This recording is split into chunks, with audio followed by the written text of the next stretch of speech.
നമസ്കാരം. യമൻ പൗരൻ കൊല്ലപ്പെട്ട കേസിൽ യമനിലെ ജയിലിൽ കഴിയുന്ന മലയാളി നഴ്സ് നിമിഷപ്രിയയുടെ മോചനത്തിന് സാധ്യത തെളിയുന്നു. നിമിഷപ്രിയയുടെ വധശിക്ഷ കഴിഞ്ഞ ദിവസവും ശരിവച്ചിരുന്നു കോടതി. ഇതിന് പിന്നാലെയാണ് ഇപ്പോൾ സാധ്യതയുടെ ചെറുകണികകൾ പുറത്തു വരുന്നത്.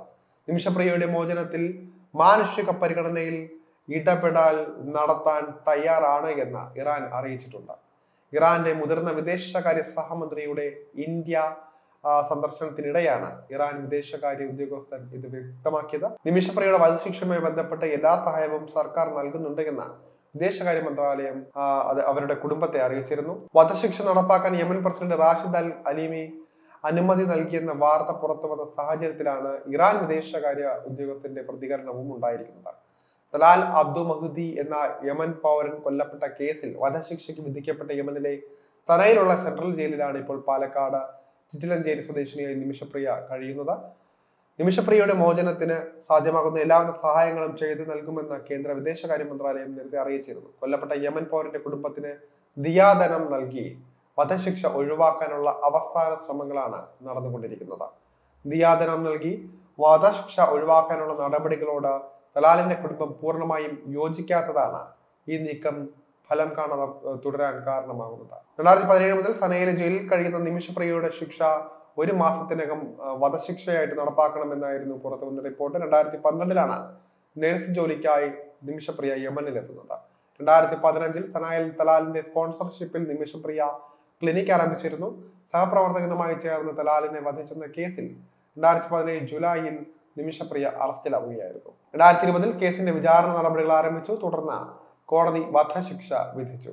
വിധിക്കെതിരെ നിമിഷപ്രിയ അപ്പീലുകൾ നൽകിയെങ്കിലും യമനിലെ അപ്പീൽ കോടതി തള്ളുകയായിരുന്നു. കേസിൽ വിചാരണ കോടതി നടത്തിയ വിധി യമൻ സുപ്രീം കോടതിയും ശരിവച്ചിരുന്നു. ശിക്ഷയിൽ ഇളവ് നൽകണമെന്ന ആവശ്യം തള്ളുകയും ചെയ്തിരുന്നു. ഇതോടെയാണ് വധശിക്ഷയിലേക്ക് കാര്യങ്ങൾ എത്തിയത്. നിമിഷപ്രിയയുടെ അമ്മ പ്രേമകുമാരി യമനിൽ തുടരുകയാണ്. കേന്ദ്ര സംസ്ഥാന സർക്കാരുകൾ കൈകോർത്ത മകളെ രക്ഷിക്കാനുള്ള നടപടികൾ ചെയ്യണമെന്നാണ് പ്രേമകുമാരി അഭ്യർത്ഥിക്കുന്നത്. യമൻ പൗരന്റെ കുടുംബത്തെ നേരിൽ കണ്ട നിമിഷപ്രിയയുടെ മോചനം സാധ്യമാക്കാനാണ് പ്രേമകുമാരി യമനിൽ എത്തിയത്. അതേസമയം യമനിൽ വധശിക്ഷയ്ക്ക് വിധിക്കപ്പെട്ട നിമിഷപ്രിയയുടെ മോചനത്തിന് 2ാം ഘട്ട തുക സമയത്ത് തന്നെ സമാഹരിച്ച് നൽകിയിരുന്നുവെങ്കിൽ ചർച്ച മുന്നോട്ട് പോകുമായിരുന്നുവെന്നാണ് ഇതിന്റെ ഒരു ഏകോപന ചുമതലയുള്ള സാമുൽ ജെറോം പ്രതികരിച്ചത്. ആദ്യഘട്ടത്തിൽ തലാൽ അഹമ്മദിയുടെ ഏതാനും അടുത്ത കുടുംബാംഗങ്ങളുമായി ചർച്ച നടത്തിയിരുന്നു. 2021 മുതൽ ആക്ഷൻ കൗൺസിൽ പ്രവർത്തിച്ചിരുന്നു. ബ്ലഡ് മണി സ്വീകരിച്ച നിമിഷയോട് ക്ഷമിച്ചതായി കുടുംബം അറിയിച്ചാൽ ശിക്ഷ ഒഴിവാകുമായിരുന്നു. തലാലിന്റെ കുടുംബവുമായി അയാൾ ഉൾപ്പെടുന്ന ഗോത്ര സമൂഹത്തിന്റെ പ്രതിനിധികളെ മധ്യസ്ഥരാക്കി ചർച്ച ആരംഭിക്കാൻ $40,000 വേണമെന്ന് സാമുൽ ജെറോമും യമനിലെ അഭിഭാഷകരും ആവശ്യപ്പെട്ടിരുന്നു. ആദ്യഘട്ടമായി നൽകേണ്ട $20,000 $19,871 കൂട്ടായ ശ്രമത്തിലൂടെ സമാഹരിച്ച് 2024 ജൂലൈയിൽ കൈമാറുകയായിരുന്നു. എന്നാൽ 2ാം ഘട്ട തുക സമാഹരിക്കാനുള്ള ശ്രമങ്ങൾ ഉണ്ടായില്ല.